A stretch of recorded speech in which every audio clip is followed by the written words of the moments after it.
kind of edgy. Wow, that's kind of loud.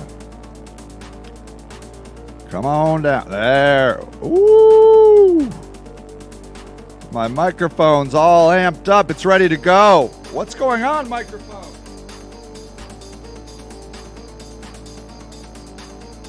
Calm down, microphone. It's going to be okay, buddy.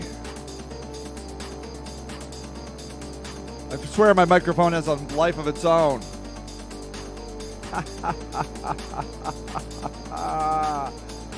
The StreamBots element is running. Excellent news. Here we go.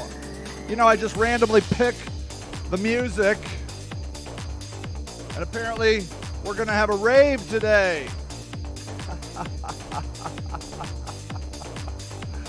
That seems to be what Sunday Morning with Sage is going to be like today. Have you ever been to a rave? Have you ever been to the club? If you haven't been to the club, you should go at least once. And I recommend an ecstasy-fueled club over an alcohol-fueled club. Every day of the week. Oh, me! I'm so glad you are here. Omi, you've been to the club, right? Not a clubber or a raver. What? Interesting. I didn't know that about you. I learned so much. I have been twice to see a DJ in Las Vegas. I went to see Diplo, and then I went to see another guy, and he's famous too, but I can't remember his name right now, and I'm not going to look it up. I loved it. I loved it. I prefer to do my drugs at home. Yeah, I feel that. I like that, actually, because then you can control the environment. You got to know who you are. I like to go on the ride. I like to take the ride. I'll go wherever the ride takes me. I like to give it all up. Just let it go. Lose control. That's why I was an alcoholic. Because I like to lose control. And the reason I like to lose control is because I feel like I'm constantly being asked to be in control. It's almost like a fetish. Alcohol was this get out of jail free card where I could lose control. And I loved it. I'm like, I can't be in control now, guys. I am super drunk. Loved it. And interestingly, a lot of people don't like that feeling. I've had people say the exact opposite, that they don't like the feeling of being out of control. And I'm like, oh, man. It's the greatest vacation for me. To be out of control. Oh, man. Sometimes, and then like later on in my drinking, I started getting spins. Like I'd close my eyes and my head would spin. Have you ever had that where you're spinning? I loved it. Sometimes I would spin forwards, but then sometimes if I was super drunk, I would spin backwards. And backwards spinning was the best because it was almost vomit-inducing. Ah, you're a control maniac. Well, you don't do you do you like letting go, Omi? Do you like losing control completely, or do you never like losing control? It's like being in control for me is like this responsibility. So when my dad left, my mom kind of melted down. And that was the age of 7. And I just rose to the occasion. I mean, when the electric went out, not at the age of 7, but certainly as a teenager, you know who went to the electric company? Me. I handled it. I lost control when I did acid a few years ago, and it was the greatest thing. Yes! Oh, no, I froze. It says I have excellent connection. Maybe I'll come back, Omi. I hope I'll come back because I'm enjoying our conversation. I haven't done acid since college. I did it one time, and that was beautiful. It was beautiful. I am a believer in, let me know if I come back, Omi. Am I back yet?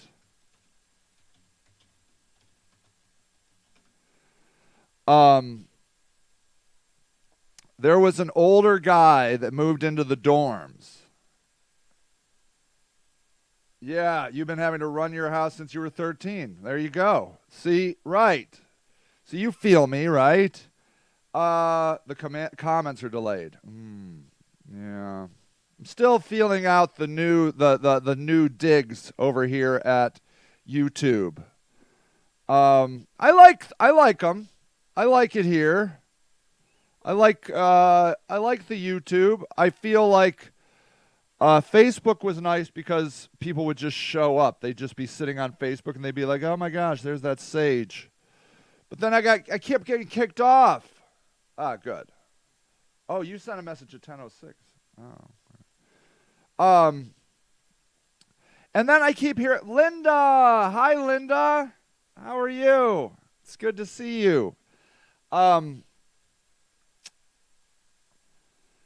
So his name was Don, and he organized this trip, and I forget who went on it. I think it was 3 of us. It was Don, me, and this other guy. And the other guy and I had a really big falling out. He didn't like this girl I was dating, which was so weird. You raised your brother, and then you went from raising your own kids. That's all I know. Yeah. Omi, we need people like you to take responsibility, you know? I think oftentimes, a lot of times, the hole gets filled by somebody. There's a vacuum of responsibility. The parents have failed us in one way or another, and somebody rises to the occasion, and it's usually a child. They just are like, this needs to be done. I mean, these kids, we have to go to school, we have to eat, we have to get clean, and a kid just does it. And it's fine. There's nothing wrong with that. There's absolutely nothing wrong with being that person.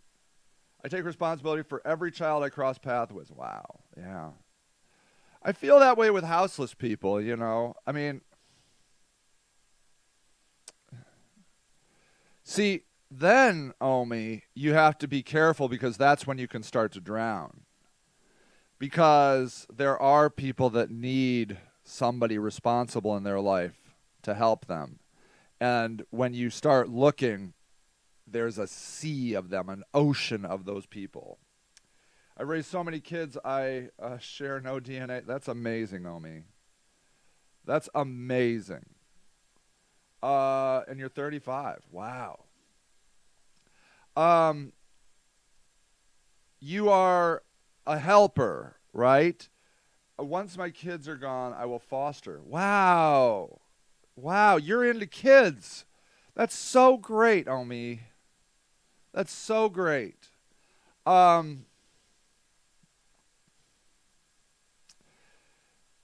I was substituting this week. I've been over at a private school substituting, and I ran into. I was doing music. My area of expertise actually is music. Like that's what I primarily went to school for, and so I got to teach the strings class, and I loved it. I had one steal hundreds from me. I understand it though. Oh man, Omi, you are wise. You are wise. You are so wise.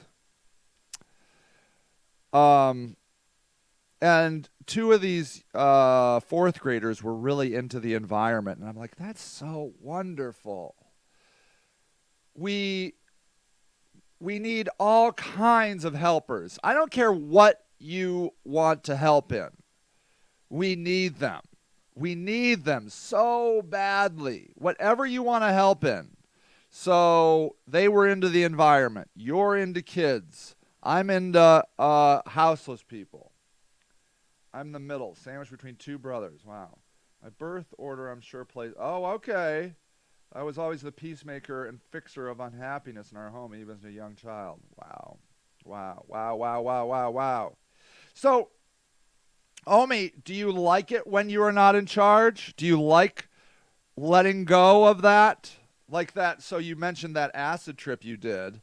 Did you like that? You said it changed your life. Would you like more downtime of being in control, or is it very difficult for you to let go of control all the time? Um, I am a good delegator, and to the point where uh, I think it looks like I just am trying to get other people to do my work. Ask my wife how I'm always trying to delegate the laundry to my son. She's like, would you just do the laundry? I'm like, I'm going to pay him. He wants money. I'm teaching entrepreneurship. He's starting a little laundry business in our house. She's like, just go do the laundry. All right. All right.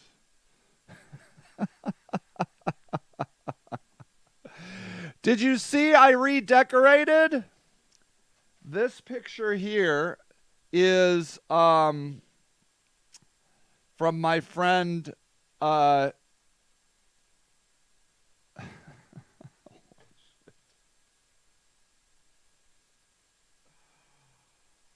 unbelievable. What's the matter with my brain?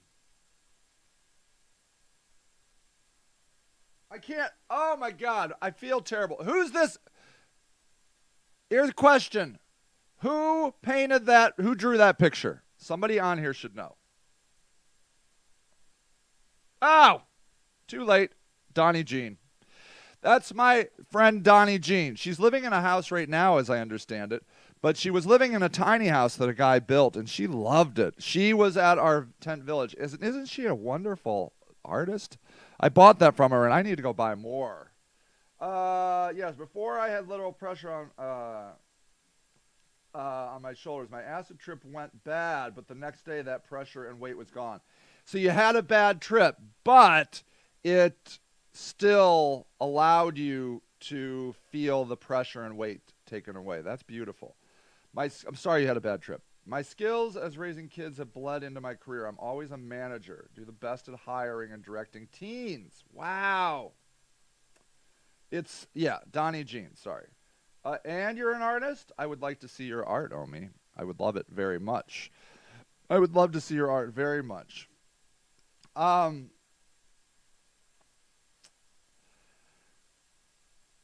had a really great experience this week. Before this week, I've been studying Buddhism. And it's so funny because I come back to Buddhism every once in a while, and every time I get to a point and I'm like, Buddhism is just not for me. And I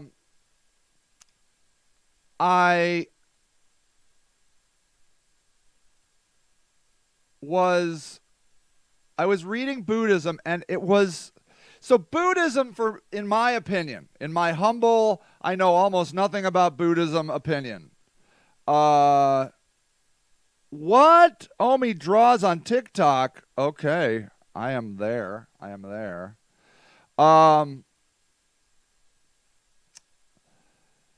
It's a very cerebral philosophy. It's very intellectual in my mind. I think it could be that, it can be very spiritual, I think, but a lot of it is like intellectually trying to let go of suffering, right?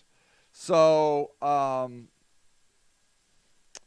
the Eightfold Path. So here's the Eightfold Path, okay? The Noble Eightfold Path consists of 8 practices: right view, right resolve, right speech, right conduct, right livelihood, right effort, right mindfulness, and right samadhi, which is meditative absorption or union. In early Buddhism, these practices started with understanding that the body-mind works in a corrupted way, the right view, followed by entering the Buddhist path of self-observance, self-restraint, and cultivating kindness and compassion, and culminating in dhyana or samadhi. I'm sorry, I'm undoubtedly mispronouncing those, which reinforces these practices with the development of the mind-body. In later Buddhism, insight became the central satoriological instrument, leading to a different concept and structure of the path, in which the goal of the Buddhist path became specified as ending ignorance and rebirth. So at any rate, do you see what I'm saying? It's just very conceptual. Very conceptual. Omi says, traditional religion isn't for me, but I see the purpose of religion. It's a community. I get my fulfillment of that by helping others. I read my tarot cards daily to get my daily reflections. Now, you see, wonderful. You see, that's it. So daily reflections, right? I like to lean toward light work, but I don't believe in any God or that there is a word for the rightness way to live. Right. So, do you believe, Omi, that there is a connectedness, like a great connectedness, like it is all connected? I'd like to know your opinion on that. Do you believe that we are all connected? Like how, you know how you have microbes in your body? You know how there's like microscopic things in your body that are helping you and hurting you, you know, like COVID-19 hurting you, but then we've injected a vaccine and now we are attacking the COVID-19 in ways I can't even understand. And these little wars are going on in our body with things we can't even see. Literally, I don't even know, can you see them at all? I imagine you can under some sort of microscope, but it wouldn't surprise me if you're like, nope, this is at the RNA, DNA level. You can't even see what we're talking about here. It wouldn't even surprise me at all if what is happening with the vaccine, with COVID-19, is completely invisible and just based on pure science, just based on scientific laws. I literally have no idea. And so, but we know that COVID-19 can make you sick and can even kill you. It does weird things to your lungs, I guess, that make it hard for oxygen. The oxygen comes into your lungs, but then the COVID does something to your lungs where the oxygen cannot permeate through the lungs and then get into your system. It holds on to the oxygen, and so then you suffocate, I guess, right?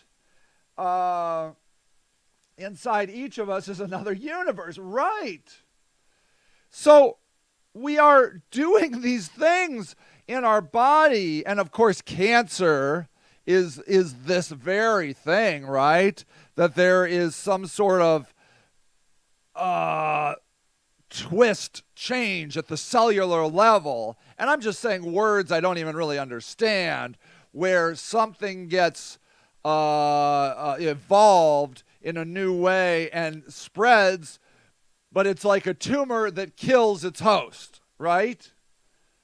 The sun makes us sick. Yes, of course. And so, like, yeah, so we have to put on, isn't that funny? We have to put on sunscreen.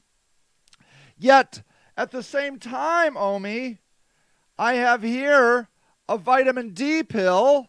Here, can you see it? Come on, you can do it. Do it. There it is. A vitamin D pill because I'm not getting enough vitamin D, maybe. Which is activated through the sun some magical way. So I have to like get enough sun to activate vitamin D, but if I get too much sun, I can get skin cancer. Wow, I did not know that, Omi. Women who experience childhood sexual abuse are more likely to have reproductive cancers because those experiences change our cells. Woo! I had never heard that before, Omi. That's beautiful and tragically powerful. Beautiful isn't the right word. I take it back. It's just shocking. So, how about that? Everything we experience in our external world changes our internal world. Yes. So, the whole nurture versus nature ideology, right? Where what is influencing us our most? What we were born with, which was nature, or what is in our nurture, what our environment, right? And there's an idea of tabula rasa, coming out as a clean slate.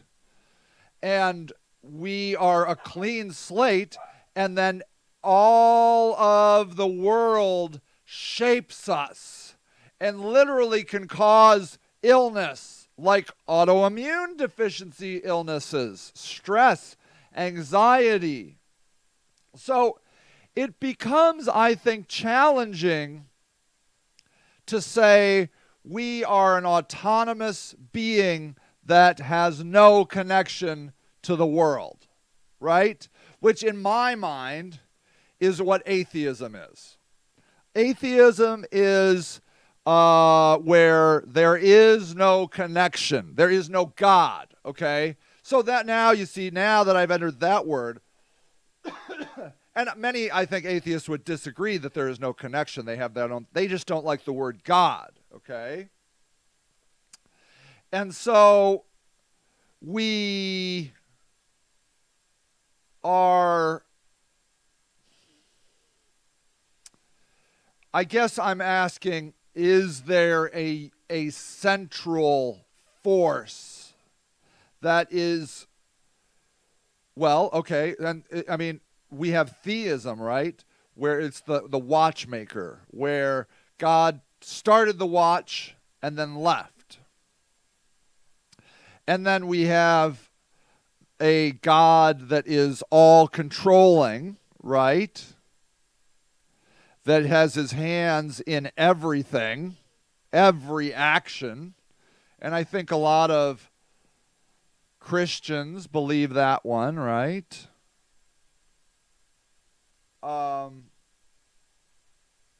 And Omi has her hands up and says, you are an atheist. So do you believe, let me ask you this, Omi. I was an atheist for many years, okay? I was an atheist more than I was anything else. And in my mind, this is what atheism meant for me. Atheism meant that there was no God. There was never a God. There was no watchmaker. There was no larger method. All of it was random. It was all random. It was like a bunch of pickup sticks that were thrown on the ground, and eventually life was created because it was just done trillions and endless times. You were raised Lutheran, right on. So I really focused on this idea that God was not a thing. There was no grand architect. And so at that point,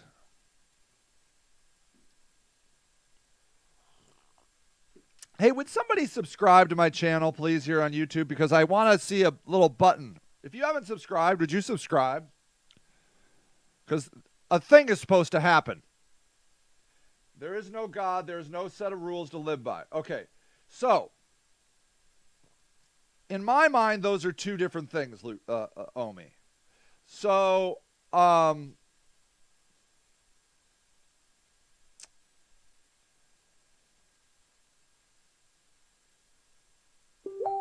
can you say that there could be a God, but there are no set of rules. Like, wouldn't that be theism? That, like, the God created the thing and then just sat back and watched or moved on to something else. I think there's a grand architect. He's a kid who left his science experiment on his shelf and forgot about us. So I think about that a lot, but I think about it as Sims. Do you ever play Sims, like Sim City or so? And I do this all the time. I start a sim town or a sim house or a sim family, and then I forget them for like a few days, and I come back, and then just everybody's just peeing in the corner. And I'm like, what are you doing? Could you use the bathroom? I built you a bathroom. Why are you standing here peeing in a corner? And then I have to come back, and I have to organize them. And I'm like, let the dog out. He's pooping in the house. Do I have to do everything for you? So you think more like Grand Theft Auto. Okay, yeah, Grand Theft Auto, it is opportunistic, right? I'm reading, I don't know if I'm going to read it all, but I'm starting the Barack Obama most recent book. And he wrote this thing in an early chapter that says, I recognize that there are those who believe that it's time to discard the myth that an examination of America's past and even cursory glance at today's headlines show that this nation's ideals have always been secondary to conquest and subjugation, a racial caste system, and rapacious capitalism, and to pretend otherwise is to be complicit in a game that was rigged from the start. And I confess that there have been times during the course of writing this book, as I have reflected on my presidency and all that happened since, where I have had to ask myself whether I was too tempered in speaking the truth as I saw it. So, how about that? You know, we're the land of the free, home of the brave. You know, all that idealistic stuff. And how true is it? Is it just a slogan that has no real weight? I mean, were we ever that? We walk into this country and we murder untold natives. That's the first thing we do. Columbus comes in and rapes and pillages. So, and then, you know, we start our new nation, one nation under God, indivisible, freedom for all, justice for all, whatever the frick that stupid thing is. And isn't it a lie? Isn't it something that we say so we can pretend that we are good, but in reality, we've never been good? That we are just living GTA, Grand Theft Auto? There are random people standing around that only have pre-programmed conversations. Yeah, you can't. I love it. You can't play as every character in the game. There's some just automatic. I listened to a podcast on Joseph Stalin on the way home from Florida the other day. Oh, I can't wait to hear how that came out. I want to hear that. And maybe could you send me the link? So there are still people to this day that love and support him even though he's dead. Interesting. I'm watching a communist, an African-American guy in St. Louis who is a Maoist. He's really into Mao. He's compelling, too. He's really fun, interesting guy to listen to. So when you look at like that, when you look at the world, we just have so many different ideas of how we should live. I know. But here's the thing. This is what I noticed this week. So I started reading this book. What's it called? I'm renting books from the library now on my phone. It's through an app called Libby. You should totally do it. It's called Following Jesus. I really feel like I have a connection with Christianity. I just keep coming back to it, and specifically Catholicism. Now, I promise you I will never join the Catholic Church until there is a woman priest. When there is a woman priest, I will seriously consider it. Until then, forget it. But I do love a lot of their stuff. I love a lot of their writers. I love them. Real Dictators podcast. Really? Okay, pro tip. Another pro tip from Omi. I love it. I love it. So, I just, for some reason, I gravitate towards the mysticism of Catholicism. I don't know why, but when I find a book that I love, 9 times out of 10, it's written, a religious spiritual book, it's written by a Catholic. Usually a Catholic mystic. And so what I'm finding is when I focus on humanity, when I put on my human hat, when I put on my hat that is like, I'm going to deal with humans and the human problems, I get angry, I will not kill or hurt another human. I promise you that. But I get violently angry when I think about the cruelty that has happened to people at the hands of humans, specifically American humans, of which I am one. Everything an American does is on me, too. You just ended up here in this country, but you're culpable. You don't have to stay here. If things got really bad in America for you, wouldn't you leave? Wouldn't you leave? If you had enough money, go to Canada, go to Mexico. But things aren't really that bad for you. You have a decent house, a decent job, you have your friends here.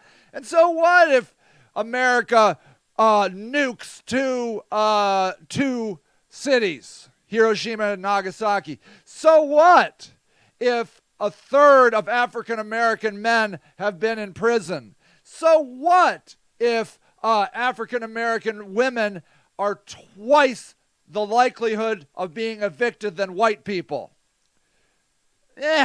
You can say the words, like we say our Pledge of Allegiance or Declaration of Independence, but we don't do anything about it. We don't do anything about it. So we're culpable. The blood is on our hands because we're getting all the benefit of all of that atrocity. And I tell you, if there was a civil war and it got too close to call and you're like, this is getting scary, you'd leave. If it hurt you and you had the money to do it, you'd leave. So you are culpable. I am culpable. You can't pretend you're not. Just because you are a tree-hugging, like, pacifist, peaceful person, you are benefiting from the slavery and torture and execution of the oppressed. You're sitting literally watching a stream that is being run on technology that was created by slavery. Literally. Now, so when I think about that, when my head is in human, in the mindset of being human, I get dark. I get Darth Vader-y. I get so angry. But then when I switch it and I start reading about Joyce, hi honey, I'm so glad to see you. I'm going to get back to the comments. I just have this crazy diatribe I have to, or monologue, or whatever it is. I don't know what it is. Like, here, let me read something that I read. Okay. Whatever your person, for others it is a life of contemplation. He's talking about how you can come to have a relationship with God. Whatever your personal response is, it is a response of love. It is a way of giving visibility to God's love. Every disciple reflects something special in God's love. Then it says discipleship, giving expression to God's love, takes many forms. Some people are passionate lovers. Others have an indignant love. They see injustice and immediately go to it. Others have a very gentle love. They radiate welcoming. Wherever they are, they create community. There are others with a quiet love that is very hidden. There are all forms of love, and each of us have our own way. God's love is so rich and broad that it takes many people to make it visible. The many forms of love support each other. And then I'm in God's world. Then I am in love. I have moved above humanity's rot and decay and pestilence, and I have put my mind into God, which in my mind, creation is love. I don't know how it was created. I don't know if there was a creator like GTA or a watchmaker, but I know it was created, and creation equals love. When you create something, you are creating love. Every time. When you take some sticks and build a house, build a chair, build a cabinet, you are creating love. And that's what I mean about God. I don't know what God is. I don't think it's what these Christians are talking about and what these Muslims are talking about, because it's so based in human division and divisiveness and anger that I'm like, you guys are living fantasy lands out here thinking you are talking about God, but I am talking about a creation, the Big Bang, and it is love. Every creation is love. And then you can think about it, but what about COVID-19? It is creation, therefore it is love. It doesn't serve us well, but what else could it serve? We don't know. We must destroy it because it is hurting our own self-preservation. But it doesn't necessarily make COVID-19 bad. It could be the next thing. And we're killing it. And it's okay to kill. It's okay. We do it all the time. We have to kill to survive, even if we're killing just vegetables. It's okay. But then what do you do with your life? What do you do with that killing that you did? Hopefully you use that energy to create, to build, to create love. It can come in any form. It can come in a conversation that you created. It can come in the form of a hug that you give your kid. It can come in the form of listening. We all could be better listeners, couldn't we? That is love, and that is representing God. And that's what I mean when I think of God. Not this weirdo God that Christians have. I just watched some sort of weird show about these two explosions in the Mormon church. Wackadoodles. I'm sorry. There's gold tablets. Joseph Smith found these gold tablets. Have we ever seen the gold tablets? Hell no, we've never seen them, but Joseph Smith saw them.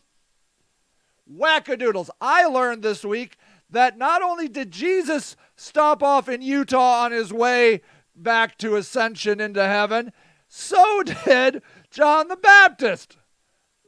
Wacky. You're nuts. I'm sorry, Mormons, you're nuts. Totally like QAnon. What's the other one with L. Ron Hubbard? You're that nuts, all of you, with your wacky wackiness. But I love you because I don't care where it comes from if it inspires you to create and make beautiful love. Sounds sexual, doesn't it? But it can be sexual. That counts. Let me get back to these awesome things. Okay. I think there's a grand architect. He's a kid who... Oh, yeah, we did that. Yeah, right? So you can't be an atheist, can you, Omi? We are the sea monkeys of some advanced species, probably. I could totally buy that. There are random people standing around that can only have pre-programmed... Yeah, right. Let's see. We just have so many different ideas of how we should live. Gotten away from reading. Oh, don't be ashamed. You're listening to podcasts, Omi. Podcasts count. I don't believe that reading is necessarily the future. I think reading is a 500, maybe 1,000-year anomaly. Eventually, we're already ingesting images and concepts through our eyes and ears that do not... reading is fine. It's fine. But eventually, it's just going to absorb into us. I really, really believe that. Of course you feel a connection to him, a white man. Yes, I know. I'm pacifist to the core, and it's wild because my dad shot my mom. Wow. That probably helped you become a pacifist, right, Omi? I do have to stay here. I'm poor. Well, and isn't that the thing? I mean, poverty becomes a prison. I have a very good life. I'm at the top of the bottom. That's beautiful, really. Hey, and I said hi to Joyce. Hi, Joyce. Every person under me gets higher to the top, right? Yeah, Robin. Hey, Robin. Aaron. Hi, Aaron. I'm so glad you made it. Yay. Isn't the Bible that book that gave chapters to people who like to kill their kids? Of course it is. Absolutely it is. Isn't that book that in the first chapter talks about the daughters getting the dad drunk and raping him so he can have a son? Yeah! Because they brought so much shame to the family of being born daughters. It must be last week's live stream. No, I don't think. I just talk about the same thing all the time, Aaron. Robin said we wouldn't be on until 2 p.m. Nah. I'm so glad you're here, Aaron. It makes my day. That's smile, Sage. Yay. Oh, am I not smiling? Why are we all sacks of skin with an expiration date? Nothing that we do matters to us after we're gone. It all matters to those left behind. Omi, you are so wise. How is it any more crazy than Christianity? Yeah, I know. Christianity is nuts. It's nuts. But you believe a man rose from the dead after 3 days. I know. It's all nuts. Apparently, John the Baptist rose from the dead, I was reading. All because they didn't see the body when they went back. I know. The possibility that someone took the body isn't even an option. I know. No idea how I got here, but I'm so pleased you're here. I wish I could, give you a thumbs up. I'm so pleased. But you know what? Who cares what our crazy ideas are, right? Who cares?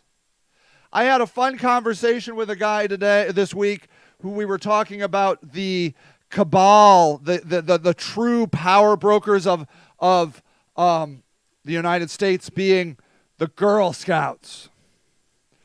Did you know that the Girl Scouts used to have a headquarters in the Trump Tower in New York City?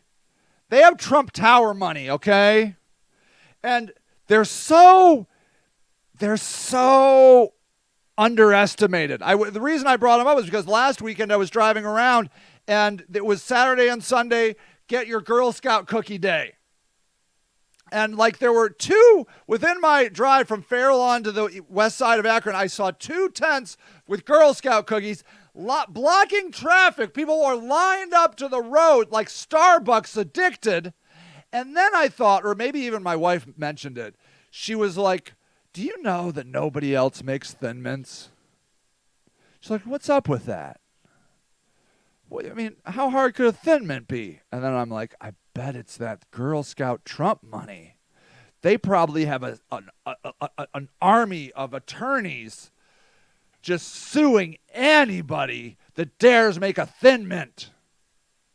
I'm like, I think the real Illuminati is the Girl Scouts. And that's what I said to this guy, and he's like, wow. Because actually we were talking about the Iowa test. The school I was in was giving out the Iowa test, and he's like, why the Iowa test? We're in Ohio. Couldn't we have the Ohio test? And I'm like, I know there's an Ohio test. There is, Google it. There's an Ohio test. But the Iowa people have taken over. You can't get your head into the game because the Iowa people are so powerful. They have all the lobbyists. They have all the money. They're pushing down all the other state tests. And he's like, I don't even live in Iowa. I don't know anything about Iowa. Why do I have to take an Iowa test? I'm like, I know. And then we got into this whole conversation about the Girl Scouts. And then we concluded that it was probably the Girl Scouts and the Iowa test people that were truly ruling the entire country. What if you make that a religion? Who cares? Who cares? Now, obviously, you don't want to kill people. You don't want to murder people over it. But if it unites you, and then what do? You're united. You know what you're going to do? You do what the Black Panthers did. You know, the Black Panthers ran around with guns all the time. You know what they really mostly did? They served breakfast to inner city kids, white kids and black kids, because they were all about the Rainbow Coalition of bringing in all the people. And they put up some health clinics in the inner cities. That's really what they did. But they were really into guns, and they were really into defense. Like if the police came and tried to burn down their place, they were shooting back. But they didn't typically go out on the streets like I've seen some right-wing people do. They go out on the streets with their guns and, in certain circumstances, in self-defense, killed other protesters. That's nuts. That's nuts, right? That's crazyville. Yeah, Girl Scouts are badass. Okay. Hold on.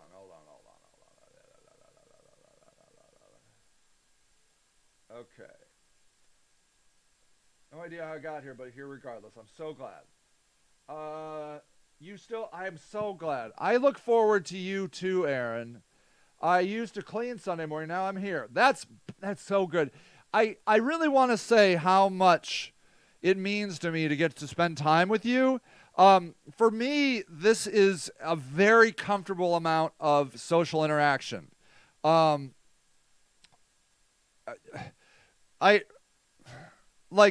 don't know. There's a lot of problem to it, but I think I would like to be a minister someday. So it's kind of like that, but I like the round table discussion of it, you know? And I like how people can comment while I'm talking, and it's not distracting. It's wonderful. Whereas when you have everybody talking, it gets hard because you can only hear one voice. But you can hear a voice and read other voices simultaneously. I love that about this venue. I don't like that whole minister thing where a white guy stands, sometimes it's a black guy, hardly ever a woman, sometimes it's a woman, stands in front of you and lectures you with no interaction. That's like the worst. Girl Scouts are badass. Yes. Surgery on Thursday, so not sure if I'll... Oh, my gosh. Then my guy has surgery. Okay, well, I hope you're going to be okay. Everyone is such an essential fact. Yes, Omi. That's the mind-blowing part of how we are all critically important. Just like anything, like every cell in your body matters. Have you ever read into the Girl Scouts and like third world slavery? No. Do they do that? Do they enslave people? I'm sure they do. Yeah, prayers sent to Aaron, indeed. Guns are for dum-dums. Violence all around. Sit down and talk your problems out like an adult. Thank you, Joyce. I think about starting a church all the time. I think you should, Omi. I truly, truly, truly do. You are very wise, have very interesting perspectives in the world. 60% of to spread my ideas, 40% not to pay taxes. Also a great idea. You can also do that with a charity, a 501c3. 100% you can do that. But a church is fine. I think this. I believe if you have some ideas, you should start an organization, or at least organize people. Come around ideas. Because what we're finding is that there are many, many, many different kinds of people. And one organization is not going to be right for all the people. But many organizations are going to be right for all the people. And then we can work together in these organizations to hopefully stand up to the oppressor, which are the corporations. Ultimately, the corporations are pulling all the strings, but the politicians are doing their bidding. And very rarely does a politician go against the money to stand up for the people. And they're good talkers. They know how to say things and position things so you think it's for you, but it's never for you.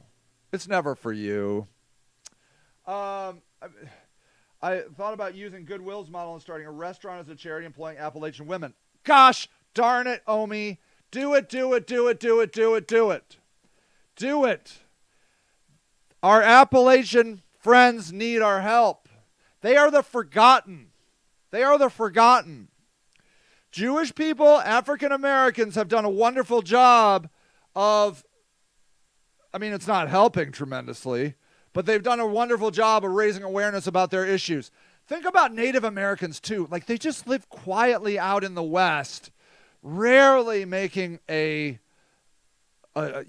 kind of stink, but man, did they get screwed. Oh God, they got screwed. But people in Appalachia need our help so badly. I can't recommend the YouTube channel Soft White Underbelly enough. It's so wonderful, so wonderful. Let's see. 2 Chainz first. 2 Chainz said, first you make your own money, then you make your own rules. 2 Chainz. That's some wisdom right there. I like it. Appalachia is where your passion is. I could get behind Appalachia so much. Indigenous people have it hard, yeah. I just feel like Appalachia people get lumped into white people, right? Like, they're racist. So this is what liberals do. They're like, white people are racist. And of course, there's white people that are racist. And of course, there's systematic oppression that pushes down all kinds of people of color, particularly black people. But these people in Appalachia, they may even have racist ideas. Maybe they don't even like black people or Mexicans or Hispanics, Latinx people, but they are doing nothing to hurt them. Nothing. Because they're suffering so much. But most of the time, 99% of the time, if you get a chance to talk to an Appalachian person, they're not going to talk about race. They're going to talk about the fact that they don't have any jobs, about how meth is destroying their communities, about how poor they are. That's what matters. That's good. The women go missing and are killed and never reported under investigated. Wow. I did not know that. Meth. So meth is a danger. I've never taken meth, and I kind of want to, but I'm a little afraid. I don't know. You know what? I'm not taking meth. I take it back. I might take some Adderall. I'm not doing these street drugs, which is another problem that poor people get destroyed by. They're buying a milligram of meth for under $20, which will last you, I think, well, it depends on the person, about 8 hours, I guess. And tell me if I'm wrong on that. That's like I'm saying again. Tell me if my understanding from my friends is that about a milligram of meth is about $20 and it'll last you about 8 hours. Okay, maybe a little less money. I don't know. That's what I'm throwing that out. Let me know if. So I like to look at the current society as an ancient Roman society. Ooh, tell me more, Omi. That's beautiful. So at any rate, it's the cheapest drug on the market. It's cheaper than pot. It's cheaper than opiates. It's just quick and easy, and it gives you a wonderful rush, as I understand it. It just is a pick-me-up. You feel great. And so because the rest of your life is so hard, all you want to do is to be in that meth high, you know? That's why people do drugs, because their life is hurting so much. That's why they're drinkers. They want to escape. Athletes are our gladiators. Ooh, nice. Our rappers and artists are our philosophers. Woo! Come on now. I love it, Omi. Keep telling me the story. We need a church that uses lyrics from raps. That's where my church will be. Yes, yes, yes, Omi. 100 times yes, you should start that church. 100 times yes. And all of you should start groups. Please start a group. And that is God. That is God talking to you. Every time you start something, you are having a connection with God, in my belief, because God equals creation equals love. They're the same. God equals love, creation equals love, God equals love, God equals creation. They're just all equal. They're all equal. That's what it is. And if you create something, you are in tune with God. So personally, I am in this battle. I can in an instant put my head in that world of creation and love, and the next instant I can put myself in the insidious darkness of humanity. Because we can see so clearly that the systems are against poor people. And Appalachian people have their own special form of oppression. Black people have their own special form of oppression. Homeless people have their own special form of oppression. They're all these unique little snowflakes of oppression, but they are under the snowstorm of the war on the poor. Not now, Clarabelle. It's almost. Clarabelle's here. She's like, it's almost over. I know, honey. Shh, I did not hurt you. Don't call the people. She's very sensitive. Let's see. We have art appreciation time. Me and all my strays. Oh, and you call them strays. Yes, please do call them. Don't call them your flock. Call them your strays. I love it. And we just talk about what lyrics mean. Oh, my gosh, homie, that's beautiful. I try to use the lyrics to teach the kids some life lessons. The lyrics already have their attention. Just using my delivery system to a message. Wonderful. As their mother, I know what message they need to hear. Oh my gosh, homie. Get your religion or get your nonprofit. Nonprofits are a wonderful way to get rid of taxes. Okay? Aaron says, our rappers and athletes are just glorified people with media-fronted jobs. Our gladiators and philosophers are simpler people that don't need a spotlight to make their point, to make people think. I can appreciate that. Do you guys know the concept of philosopher king?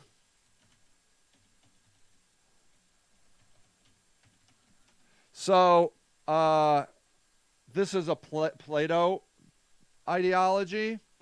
According to Plato, let me make this a little smaller. Wait. According to Plato, a philosopher king is a ruler who possesses both love of wisdom as well as intelligence, reliability, and a willingness to live a simple life. Such are the rules of the utopian city Kallipolis. For such a community to ever come into being, philosophers must become kings, or those now called kings must genuinely and adequately philosophize. So this is an interesting, I love that theory, that our leaders should be philosophers. That our leaders should be philosophers. And I feel like, yeah. And that's what I see of you, Omi, that our rappers, oh, and what about our comedians? Don't our comedians do a wonderful job of in certain cases, explaining the world in real, accessible terms? I love comedians. I love these people. For sure, Aaron has a point that there are some people that are just in it for the money and the glory, right? But some people have a message, and it's wonderful when you get to hear that message. Like what your 2 Chainz quote, wonderful. Allegory of the Cave is the one of the is one of the best pieces ever. That is a wonderful message. Yes, I agree. I heard something once along the lines, the great idea is an invention that died in cotton fields. Yeah, can you imagine all of the philosophers, all of the scientists, like people that could have cured cancer died as slaves in a cotton field. Also, the next Hitler could have died in a cotton field, But one of those, what the point is that, and aren't we all in a cotton field? Aren't we all slaves to the machine? Because if you don't pay your bills, you're out on the street. And if you're out on, or you don't eat, or you don't have medical, and being on the street is hard. So they keep you enslaved to your job, and your job is what provides your medical, which keeps you enslaved to that particular job. And that's how they like you, so that you're too tired to build a community. But what I'm here to tell you is, do you know about the Haymaker event? The Haymaker riot?